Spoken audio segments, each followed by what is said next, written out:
एक समय में हमारी दुनिया में डायनासोर का राज था। वे चलते थे जहां हम चल रहे हैं, इसी हवा में सांसें ली, इसी धरती पर लड़ाइयां लड़ी। इन दैत्याकार बड़े विचित्र डायनासोर ने करीब 14 करोड़ सालों तक इस धरती पर राज किया।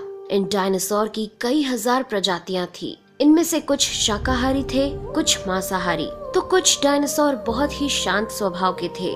वहीं कुछ डायनासोर बहुत ही हिंसक और खतरनाक थे।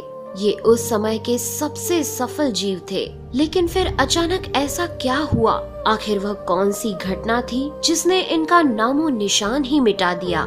इसे जानने के लिए हमें करोड़ों साल पीछे जाना होगा और डायनासोर्स के उस अंतिम दिन को करीब से देखना होगा। तो आइए चलते हैं आज से 65 मिलियन साल यानी कि 6 करोड़ 50 लाख साल पीछे। आज से करीब 6.5 करोड़ साल पहले धरती पर मौसम सामान्य था। चारों ओर सूरज की रोशनी बिखरी हुई थी। लंबे लंबे पेड़ों से टकराती समुद्र की ठंडी हवाएं और चारों तरफ डायनासोर के चिल्लाने चिंघाड़ने की आवाजें। जब ये सारी डायनासोर प्रजाति बड़े ही आराम से धरती पर अपना जीवन बिता रही थी, तब 10 करोड़ साल पहले ही इनकी किस्मत लिखी जा चुकी थी। 10 करोड़ साल पहले एक छोटा एस्ट्रॉइड का टुकड़ा जो सुदूर अंतरिक्ष से आ रहा था, वह पृथ्वी से लगभग 20 करोड़ मील दूर मंगल और बृहस्पति के बीच बने क्षुद्र ग्रह बेल्ट में घूम रहे एक बड़े एस्ट्रॉइड से जा टकराता है। इस टकराव से उस बड़े एस्ट्रॉइड की दिशा बदल जाती है और वह क्षुद्र ग्रह बेल्ट से निकलकर सीधे पृथ्वी की ओर 22,000 मील प्रति घंटे की रफ्तार से बढ़ने लगता है। जब यह एस्ट्रॉइड पृथ्वी से 3,84,000 किलोमीटर की दूरी पर था, तब धरती से शायद डायनासोर का अंत ना होता यदि यह एस्ट्रॉइड पृथ्वी के उपग्रह चांद से टकराता। लेकिन नियति को कुछ और ही मंजूर था, इसलिए ये बड़ा एस्ट्रॉइड चांद के बहुत नजदीक से गुजर गया। 40 किलोमीटर के व्यास वाला 2 ट्रिलियन मेट्रिक टन का ये एस्ट्रॉइड प्रत्येक सेकंड के साथ साथ धरती के करीब बढ़ता जा रहा था। ये एस्ट्रॉइड जब पृथ्वी के वातावरण के संपर्क में आया तो इसकी रफ्तार एकाएक 70,000 किलोमीटर प्रति घंटा हो गई। पृथ्वी के वायुमंडल में घुसते ही घर्षण की वजह से ये एक भयानक आग के गोले में बदल गया। ये इतनी रफ्तार से धरती की ओर बढ़ रहा था कि सिर्फ 4 मिनट में इसने अटलांटिक ओशियन को पार कर लिया। इसकी चमक इतनी अधिक थी कि धरती पर टकराने से पहले ही हजारों जीव आग के इस दहकते गोले को देखकर पूरी तरह अंधे हो चुके थे। ये जीव उस उल्का को देख नहीं पा रहे थे, लेकिन वह उसकी भयानक गर्मी को महसूस कर रहे थे। कुछ ही क्षण में ये एस्ट्रॉइड मेक्सिको की खाड़ी के पास जमीन से टकराता है और लगभग 35,000 डिग्री सेल्सियस की ऊर्जा वाला एक भयंकर विस्फोट होता है। इस टकराव का विस्फोट लगभग 10 हाइड्रोजन बम के विस्फोट के बराबर था। ये विस्फोट इतना शक्तिशाली था कि इसके टकराते ही धरती की लाखों टन धातु अंतरिक्ष में चली गई। टकराव वाली जगह पर 180 किलोमीटर चौड़ा और 20 किलोमीटर गहरा गड्ढा बन गया। विस्फोट के कारण इस गड्ढे का सारा मेटल और पत्थर आसमान में धूल के बड़े बादल में बदल गए। 16 मिनट 40 सेकंड बाद जमीनी टकराव की वजह से धरती के अंदर चारों ओर 11.1 तीव्रता की भूकंपीय तरंगे उठने लगी। इस वजह से समुद्र में विशालकाय लहरों का निर्माण हुआ और एक के बाद एक सुनामी की लहरें चारों तरफ बढ़ने लगी। भूकंपीय तरंगों ने सभी सक्रिय ज्वालामुखियों को दहका दिया, जिसके कारण जगह जगह डायनासोर का विनाश शुरू हो गया। धरती के महाविनाश की प्रक्रिया आरंभ हो चुकी थी। इस भयानक विस्फोट में रेडिएशन की मात्रा इतनी बढ़ गई कि इसके 800 किलोमीटर के दायरे में आने वाले सभी जीव जलकर पूरी तरह राख के ढेर में बदल गए थे। इस महाविनाश में उड़ने वाले डायनासोर इन जमीनी खतरों से तो बच निकले, लेकिन ये तो महाप्रलय की बस शुरुआत मात्र थी। विस्फोट की वजह से जो लाखों टन मेटल, पत्थर और धूल अंतरिक्ष में गया था, वह ग्रेविटेशनल पुल के कारण ठीक 40 मिनट बाद आग के गोले के रूप में पूरी धरती पर बरसने लगे। साथ ही धूल का एक बहुत बड़ा तूफान 6000 किलोमीटर प्रति घंटे की रफ्तार से पृथ्वी के दूसरी तरफ मौत लेकर आ रहा था। ये धूल के बादल कई किलोमीटर मोटे थे, जिसकी वजह से धरती पर सूरज की रोशनी का पहुंच पाना असंभव हो गया। गर्म हवाओं का तापमान 100 डिग्री सेल्सियस से ज्यादा हो जाने के कारण धरती पर पेड़ पौधों की लगभग सारी आबादी जलकर खाक हो गई थी। विस्फोट के 90 मिनट बाद धरती का तापमान 200 डिग्री सेल्सियस तक बढ़ गया। इसकी वजह से जो डायनासोर विस्फोट के इलाके से कोसों मील दूर थे, वे भी इस गर्मी से बच नहीं पाए। इस महाप्रलय से धरती की कुल 90% प्रजाति पूरी तरह खत्म हो गई थी और जो 10% जीव धरती पर बच गए थे, उनमें से भी सिर्फ वही जीव जिंदा रह सके जिनका वजन 30 किलोग्राम से कम था। इसका कारण ये था कि इस महाप्रलय में लाखों की संख्या में जीव मारे जा चुके थे और पेड़ पौधों की सारी आबादी भी जलकर राख हो चुकी थी, जिसके चलते यहाँ जो बड़े और विशालकाय जीव जीवित बच गए थे, उन्हें भरपूर मात्रा में खाना पीना ना मिल सका। लेकिन ये महाप्रलय किसी अन्य जीव के लिए फायदेमंद साबित होने वाला था। डायनासोर्स का अंत एक नई प्रजाति के लिए सुनहरा अवसर लेकर आया। ये प्रजाति थी मैमल्स की।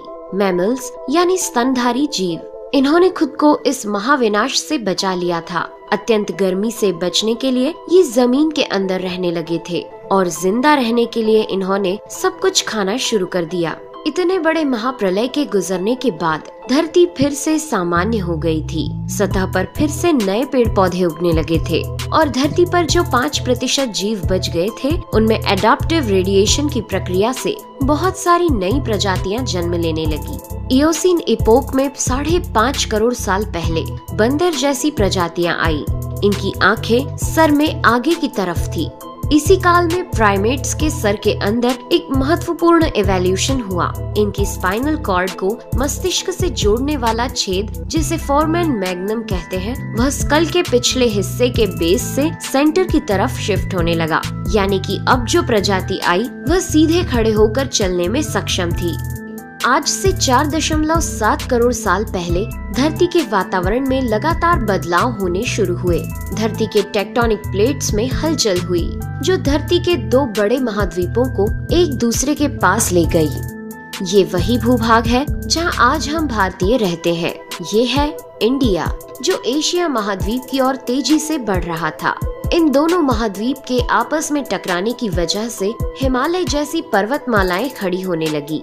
यह वही पर्वतमाला है जिसे आज हम जानते हैं दुनिया की सबसे ऊंची चोटी माउंट एवरेस्ट के नाम से। ये पर्वतमालाएं इतनी ऊंची थी कि इससे मौसम का पैटर्न बदलने लगा, जिससे पृथ्वी ठंडी होने लगी। इस पर्वत श्रृंखला से गिरने वाला बर्फ आगे चलकर कई नदियों का निर्माण करने लगा। यह वही नदियां हैं जिससे आज हमारी आधी से ज्यादा आबादी को पीने का पानी मुहैया होता है। ओलिगोसीन एपोक में 3 करोड़ साल पहले ग्लोबल कूलिंग हुई। घास के मैदान बढ़ने लगे और जंगल घटने लगे। तब ऐसे जानवर विकसित हुए जो खुले मैदान में रहने के लिए उपयुक्त थे और इन्हीं में दूसरे जानवरों को खाने वाले जानवर भी विकसित होने लगे। 1 करोड़ साल पहले पृथ्वी वह रूप लेने लगी थी जिसे आज हम देख रहे हैं। धरती का वातावरण लगभग पूरी तरह से आज के समान बन चुका था और धरती के सारे महाद्वीप लगभग पूरी तरह से जाने पहचाने थे। लेकिन परिस्थितियां फिर बदलने लगी। 40 लाख साल पहले धरती की टेक्टोनिक प्लेट में एक बार फिर से हलचल हुई और अफ्रीका के पूर्वी इलाकों में एक नई पर्वत श्रृंखला का निर्माण हुआ। ये पर्वत श्रृंखला थी ईस्ट अफ्रीकन रिफ्ट वैली। इस पर्वत श्रृंखला के उभर जाने से यहाँ के हरे भरे जंगलों में आने वाली मौसमी हवा का मानसून पूरी तरह रुक गया और इस वजह से यहाँ के जंगलों में बारिश आनी बंद हो गई। यहीं इसी जंगल में रहते थे द ग्रेट एप्स। ये हैं हमारी काफी दूर के रिश्तेदार। हमारे ये पूर्वज कहलाते हैं पेरोलापिथिकस या पेरोला। हमारे परिवार की शुरुआत इसी ग्रेट एप्स से हुई। पेरोला पेड़ों पर रहते थे और फल खाते थे। वजनी होने के कारण ये एक डाल से दूसरी पर नहीं जा सकते थे, इसलिए ये हमेशा झूलते रहते थे। कभी कभी ये अपने 2 पैरों पर भी खड़े हो जाते थे।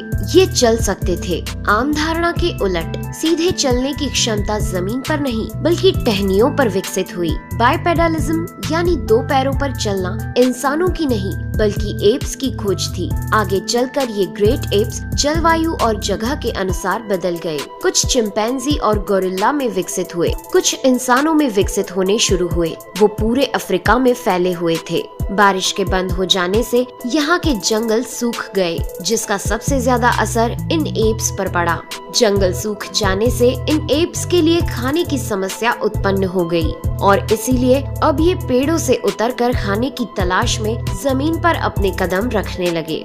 ये है एडिपिथिकस रेमिडस। ये हैं हमारे पूर्वज जिन्होंने जमीन पर मानव इतिहास का पहला कदम रखा और आज इन्हीं के कारण हमने चांद पर अपना पहला कदम रखा। इनका दिमाग एक संतरे जितना बड़ा था और इनकी लंबाई 4 फीट तक थी। ये हमारे वंश के सबसे पहले सीधे चलने वाले जीव थे। कई हजार सालों के विकास क्रम के बाद ये 2 पैरों पर चलने लगे। इससे ऊर्जा कम खर्च होती थी और ये चलते चलते भी खा सकते थे। 2 पैरों पर चलने से अब ये सीधे खड़े होकर दूर दूर तक नजर रख सकते थे। समय के साथ साथ विकास की प्रक्रिया चलती रही और हमारे पूर्वज धीरे धीरे विकसित होने लगे। 23 लाख साल पहले हमारे पूर्वजों का दिमाग काफी बड़ा हो गया था। ये थे होमो हेबिलियस। इन्होंने पहली बार पत्थर को हथियार की तरह इस्तेमाल करना शुरू किया। जैसे ही इस मामूली से पत्थर पर धारदार किनारा बना, हमारे पूर्वजों के पास एक हथौड़ा आ गया। हमें काटने का हथियार मिल गया, जिससे वह हजारों ऐसे काम कर सकता था जो वह पहले नहीं कर पाता था। पत्थर के इस्तेमाल ने अंगूठे और उंगलियों को मजबूती दी, जिससे हम और अधिक कुशल तरीके से इनका इस्तेमाल करने में सक्षम हो गए। समय बीतने के साथ ही हमारे पूर्वज अब समूह में अन्य जानवरों का शिकार करने लगे थे। ये थे होमो इरेक्टस, जो अन्य जानवरों से ज्यादा होशियार थे। इन्होंने ही सबसे पहले आग का इस्तेमाल करना सीखा। आग की खोज हमारे पूर्वजों के लिए सबसे बड़ी खोज थी। ये उन्हें गर्मी, रोशनी, अंधेरों और जंगली जानवरों से सुरक्षा देती थी और इसी वजह से अब परिवार भी बनने लगे। इन्होंने आग पर मांस को पकाना सीख लिया था। आग पर खाना पकाने का मतलब था कि मांस को चबाने और पचाने में ऊर्जा का कम खर्च होना और इसी वजह से ये ऊर्जा अब इनके दिमाग में खर्च होने लगी और इन्हें कैलोरी और ज्यादा ताकत मिलने लगी, जिससे हमारे पूर्वजों का दिमाग काफी बड़ा हो गया। 2 लाख साल पहले आज के इंसान ने अपना रूप ले लिया था। लैरिंग्स यानी आवाज की जो नली हमारे पूर्वजों में गले के ऊपर थी, वो नीचे आ गई थी। अब हम ज्यादा जटिल आवाजें निकाल सकते थे। हमने बोलना शुरू कर दिया था। पहली बार कोई जानकारी एक से दूसरे इंसान तक या एक से दूसरी पीढ़ी तक पहुंचने लगी थी। यही वो आखिरी विकास क्रम था जिसके बाद विकसित होकर हम बने। हम यानी होमो सेपियंस। 1 लाख साल पहले इंसान कहीं भी जा सकता था। हमारे पास फुर्तीले हाथ और प्राचीन हथियार थे। हम बात कर सकते थे, आग को काबू में रख सकते थे। अब हम अपने अफ्रीकन घर को और बड़ा कर सकते थे। महाद्वीप यानी कॉन्टिनेंट खिसके तो अफ्रीका और यूरेशिया जुड़ गए और उससे बनी एक बहुत बड़ी जमीन जिसका नाम था एफ्रो यूरेशिया। इंसानों के दूर दूर जाने से बहुत बड़ा बदलाव आया। अब हम एक महाद्वीप से दूसरे महाद्वीप में रहने लगे। इसकी वजह से हम उन चीजों से बचे हुए थे जिसकी वजह से वानरों के मुकाबले दूसरे बड़े स्तनधारी हमेशा के लिए खत्म हो गए। करीब 50,000 साल पहले आइस एज शुरू हो गया और नॉर्थ पोल से आगे बढ़ने लगा। उसी वक्त इंसान चाइना और ऑस्ट्रेलिया तक पहुंच गया था। 30,000 साल पहले इंसान पहली बार यूरोप पहुंच गए।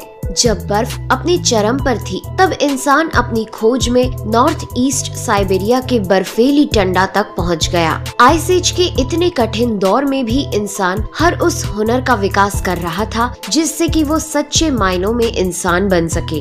हमने खुद को उस माहौल में ढाल लिया, हम ज्यादा समझदार हो गए। उसके बाद हमने पूरी दुनिया में अपनी बस्तियां बसा ली। समुद्र किनारे से पहाड़ की चोटियों तक, हरे भरे मैदानों से लेकर पथरीले इलाकों तक हर जगह इंसान थे। हमारा हुलिया, त्वचा, बाल और आँखों का आकार जलवायु और जगह के अनुसार बदल गया। हमने अपनी आवश्यकता के हिसाब से खेती शुरू की और जानवरों को पालना शुरू कर दिया। हमने कस्बों और शहरों का निर्माण शुरू किया। उसके बाद हमारी सभ्यता और संस्कृति का जन्म हुआ।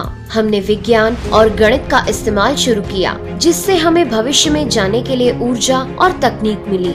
ये है हमारा समय। अब हम पूरी तरह विकसित हैं। हमारे जैसा इस धरती पर अब कोई जीव नहीं। आज हम जानते हैं कि हम कौन हैं, कहां से आए हैं, लेकिन ये तो बस शुरुआत है। अभी हमारा सफर खत्म नहीं हुआ है। हमें अभी और आगे जाना है, आने वाली चुनौतियों का सामना करना है और खुद को और विकसित और आधुनिक बनाना है। दोस्तों, आज के एपिसोड में बस इतना ही। वीडियो अच्छा लगा हो तो प्लीज लाइक करें और चैनल को सब्सक्राइब कर हमारा सपोर्ट जरूर करें।